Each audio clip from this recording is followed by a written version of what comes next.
The problem is she does not, the creator of that podcast, does not peel back all the layers of the onion and get to the fact that K-12 teachers are not able to call the shots and lead our own profession, right? Yeah. And we lack the nuance of what does a first and second grade teacher know, right?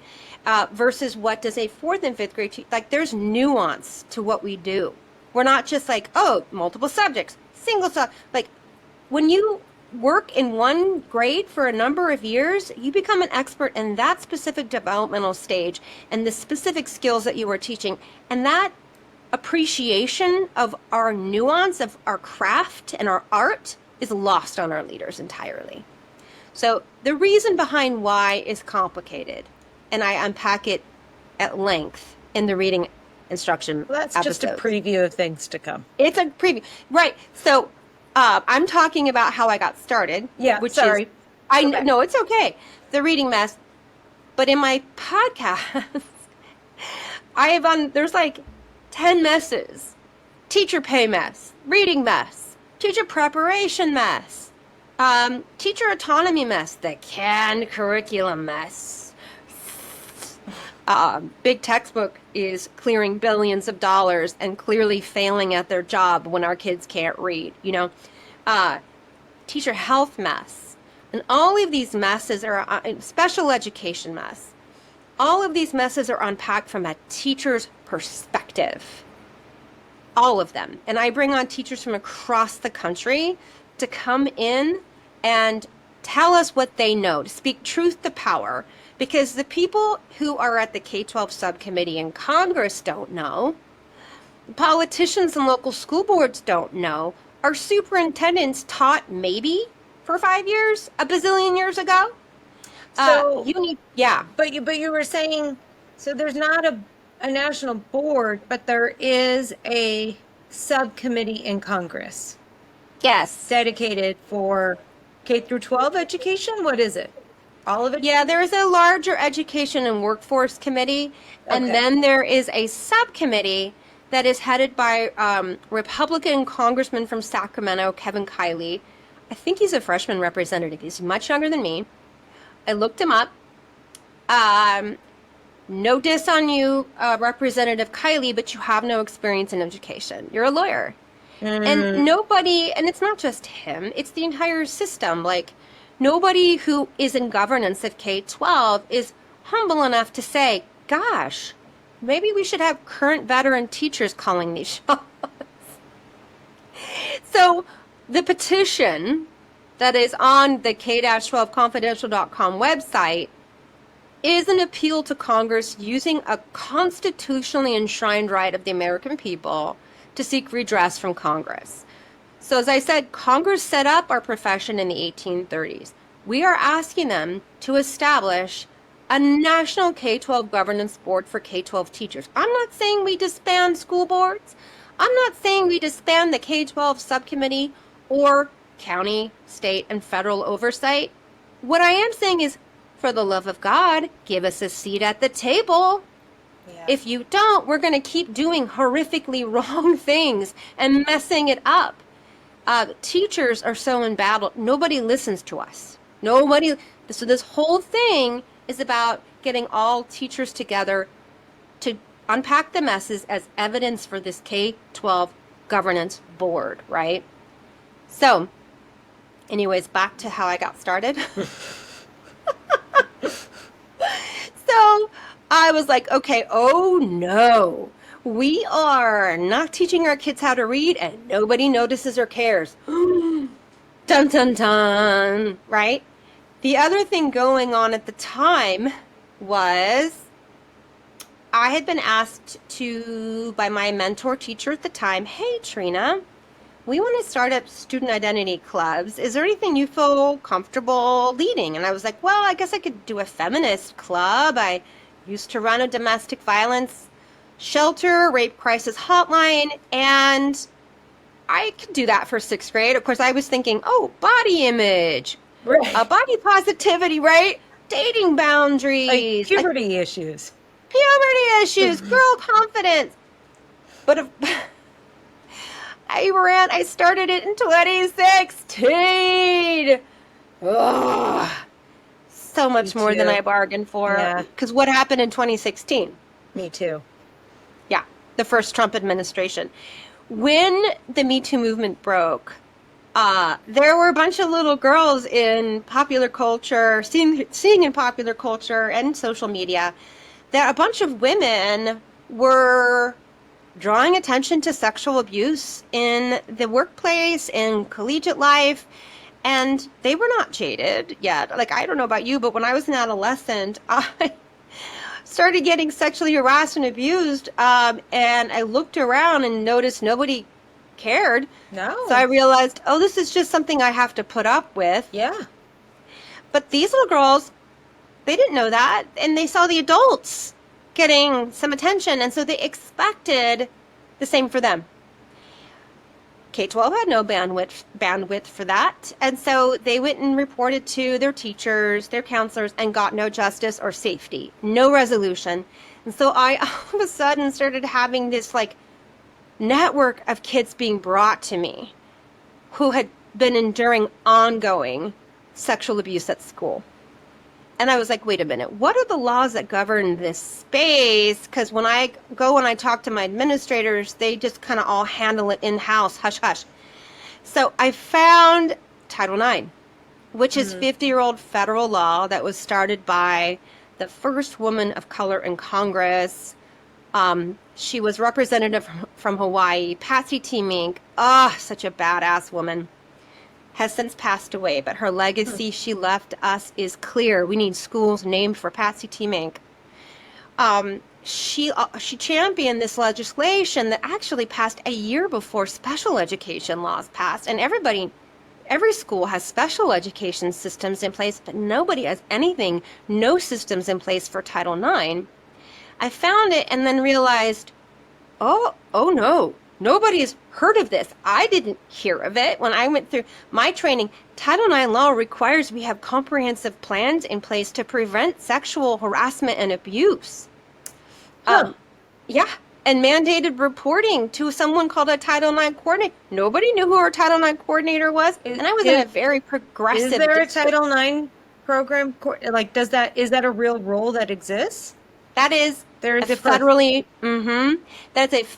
mandated requirement. And school districts everywhere have all adopted policies that are even more specific than that, following guidance from the Office of Civil Rights before they were rescinded by the DeVos administration, that people haven't found or read. They've not implemented them.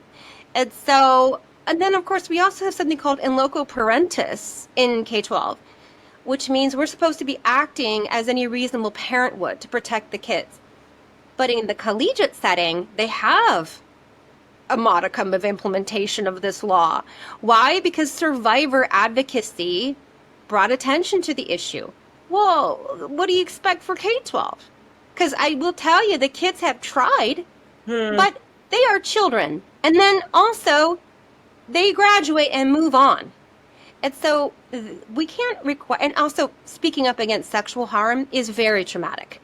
So what are we saying? Little kids have to champion the cause, So what it left me with, and this is really coming into lockdowns, I was like, oh no. So 50-year-old federal law is not implemented in K-12 and no one noticed or cared. I even contacted Me Too and Time's Up. They were not willing to champion the cause of this issue. In fact, one of them even said, sorry, we're not working with children. Sorry. Yeah, sorry. That's when you're 18? Yeah, exactly. So we're not teaching kids how to read, and kids are being raped at school, and no one gives a damn. And so from there, I also started noticing more and more and more problems. The harmful effects of big textbook. The big problems in the attack on teacher autonomy. So with the shortage we're having, the shortage crisis, the canary in the coal mine were these rural and low socioeconomically disenfranchised, particularly BIPOC communities in urban settings. They've been dealing with the shortage, and special education. They've been dealing with the shortage for a very long time. And when you're in those settings, You are given dense canned curriculums. Turn a page, teach a lesson. They don't work. They're crap.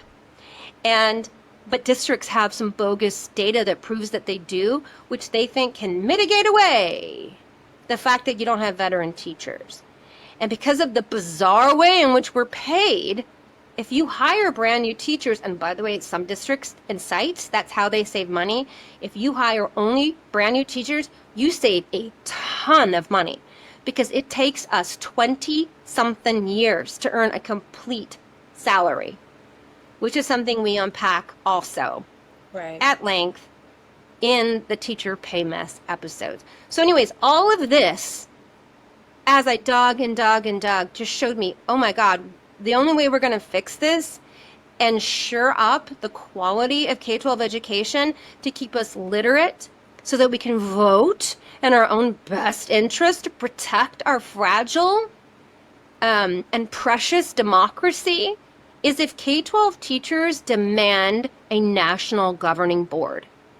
And when we get that, if a teacher wants to and is willing to go through the requisite training, you can be released for part of your day to help lead or write curriculum or do teacher observations. We should be included at the county, state, and federal levels of offices of education. We should be released for two-year terms to serve, but still be current teachers. That is the only way we're going to fix this. That is it. And so that is why this podcast exists.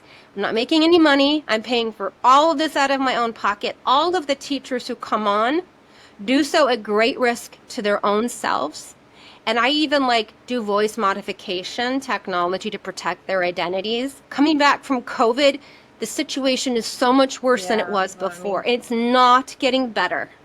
I probably only started hearing about education messes coming out of COVID from my teacher friends, right? I mean, there's always been kind of grumblings, but it's almost like COVID sort of accelerated and it just lit up and kind of fast tracked a lot of things. And you may not think fast track, but it's literally the only thing that I've heard of as far as education issues and falling apart is kind of COVID onwards. Well, we can see it. It's really obvious. I'm glad. There was a sketch on Saturday Night Live a couple years ago called Y'all Won. I don't know if you saw it. When we're done, go watch it. Okay. So, yeah, Maya Rudolph. Oh, I love former cast member. Yeah. I know. I love sketch comedy. I'm a huge fan. She was a guest. She came on. Yeah. And she and the current cast at the time put on a sketch called Y'all Won. And it was just how them making fun of, in a good way, in a way that felt humanizing, helped me feel seen. Saturday Night Live helped me feel seen. And they helped us all feel seen because we were devastated after that school year. The kids were so freaking weird, Mandy.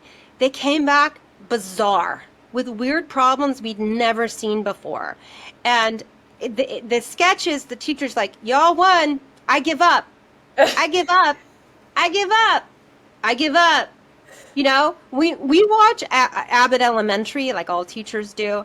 And I just think, gosh, if only it was like that. Yeah. That is so far removed from the reality of what things are really like in our schools. Oh, yeah.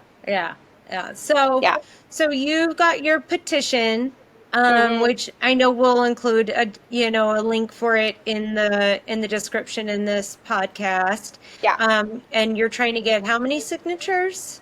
Well, we need minimum 100,000 signatures. So yeah, I'm on Instagram. I'm on YouTube for School Staff Against Sexual Violence and for K-12 Confidential.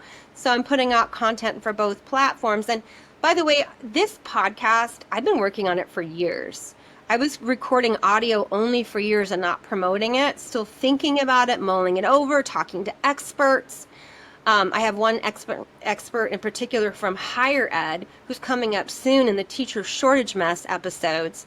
His name is Dr. Paul Bruno. He's from the University of Illinois at Chicago, who wrote the only scholarly article ever written Hmm. trying to, well, he co-authored it with two other authors, which attempts to quantify the teacher shortage. And it gets misquoted and taken out of context every fall when the press covers it. So he comes on. He's in university preparation programs for site-based principals and actually superintendents, and he teaches school finance. Hmm. But I have a lot of other teachers that come on too. So anyway, sometimes when you watch, if you prefer to get the podcast on YouTube, sometimes you're going to see video, but probably about half the time it's going to be audio only with just a graphic up because I have like half video, half audio only. And they will all go out on listening platforms, Spotify, because I use Buzzsprout, Spotify, iTunes, all of that, and then on the YouTube channel too. Okay. Okay. Well, yeah, so this was basically kind of like an introduction to explain how you got started, the petition, the website, and kind of like give a summary overview of what to expect on the future episodes, right? Well, and also I'm like showing the listeners and viewers what they can expect from each theme. At the top of Right. each theme is a broad introduction where it's unpacked for everyone with the assistance of a non-educator who's going to think to ask the questions that make the content germane to non-teachers, because we speak with very insular vocabulary. But then there's a few more episodes on each theme with teaching experts that come on and provide more evidence of the basics things that I'm saying, and then we move on to the next theme. Right. But I need more teachers to come on. If you are an expert teacher, if you've been teaching 10 years, or you know what, even if your narrative, your commentary is about the teacher preparation process and you're in it right now, anybody, if you want to come on, come on. Email me. Go to the website, k-12confidential.com. Email me and you can be a guest on this show. This podcast is your platform to tell the American people exactly how it is. Oh, awesome. So it's not just a podcast for kids, it's for everyone. It's for all It's for educators. everyone. Yeah. Yeah. Yeah. But sign the petition, right? Sign the petition and share Sign the it, petition. please. Yes. Sign and share the petition. So the next episode you're going to hear is going to be with myself and a fellow veteran teacher as we talk through quickly each theme that we're going to be unpacking. And then we're moving quickly on to our first thematic content category, aka mess, the teacher shortage mess. That's what's next. Yeah. Okay. Well, I look forward to the next time we meet up. And thanks for kind of like giving me the overview. You're welcome. Kind of terrified about the illiteracy thing, but yeah. It is. It is terrifying. It is. Okay. All right. Thank you. I'll talk to you soon. Bye. Bye. Thank you for listening. You can help this vitally important movement by signing our petition found at k-12confidential.com, liking and subscribing to our YouTube channel, and following us on Instagram.